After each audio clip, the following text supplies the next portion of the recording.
Welcome to the award-winning Appalachian Moments podcast, produced by Germain Media.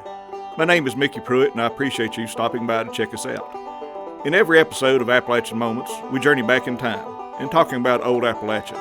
Today's show is sponsored by Life Story Insurance, and your host is Mr. Scott Ballard. Enjoy. Thanks, Mickey, and hello to everyone listening all up and down the Blue Ridge. And to those folks who've moved far, far away, welcome home.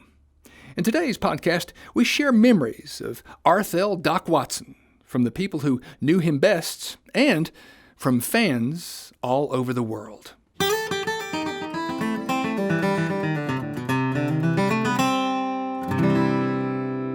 Doc always insisted he was just a regular person, a man of the people, but people growing up with Doc knew he was different, unique.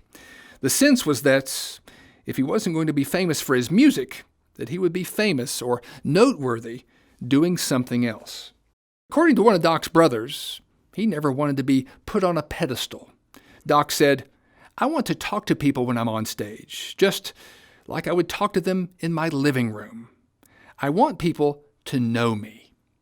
When we at Germain Media offered an open microphone to Doc's friends and family at the Doc and Rosalie Watson Music Fest in Sugar Grove, one comment struck us as unique.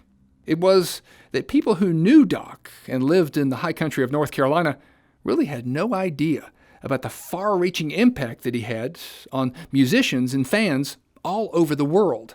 After Doc's passing in 2012, the website, docsguitar.com, provided an open forum for people to share how this blind, flat-picking guitar player from a mountain crossroad had impacted their lives. Here are some of the stories they shared.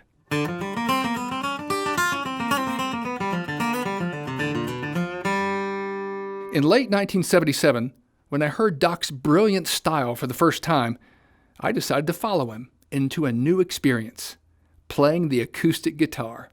This moment was a turning point in my life. Leo Gentilini, Rome, Italy.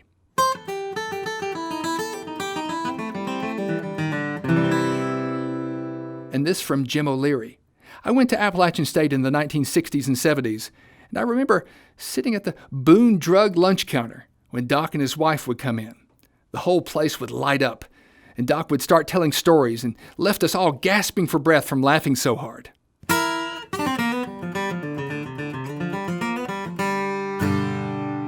This from Floyd Taylor.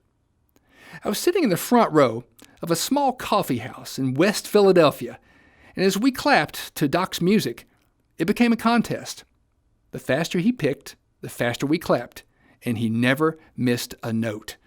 After that song, he reached over and shook our hands and said, "Thank you."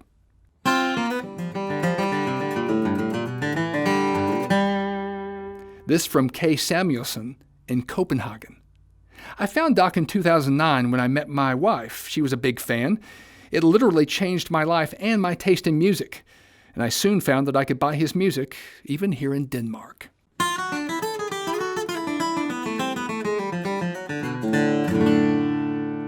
This from Rob Renier in Ottawa, Canada.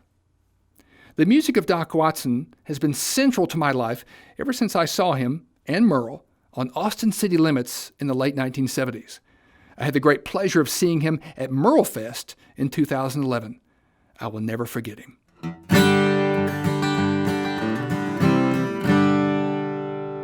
This from Maddy Ressler in Australia. I first heard Doc in the 70s on the fabulous Will the Circle Be Unbroken album. I was immediately struck with his depth and warmth of character as much as his virtuosity.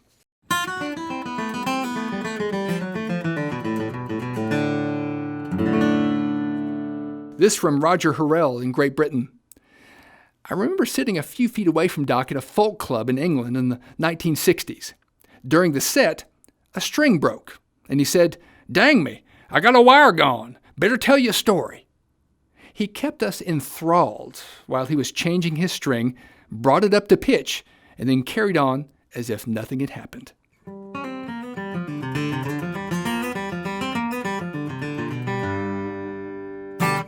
This from Eric in Toulouse, France.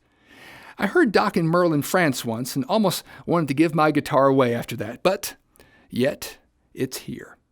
And finally this.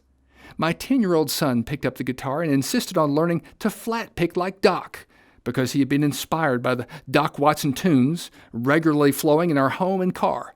That from Jonas Nilsson in Stockholm, Sweden. Thanks to everyone for sharing their stories and memories of Doc Watson. We'll continue to collect them on our Facebook page.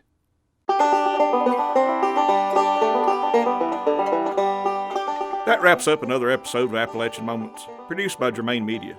Today's show was sponsored by Life Story Insurance, with offices in Ashe, Allegheny, Caldwell, Surrey, Watauga, and Wilkes counties. Check them out online at lifestoryinsurance.com. Until next time, y'all have a good one.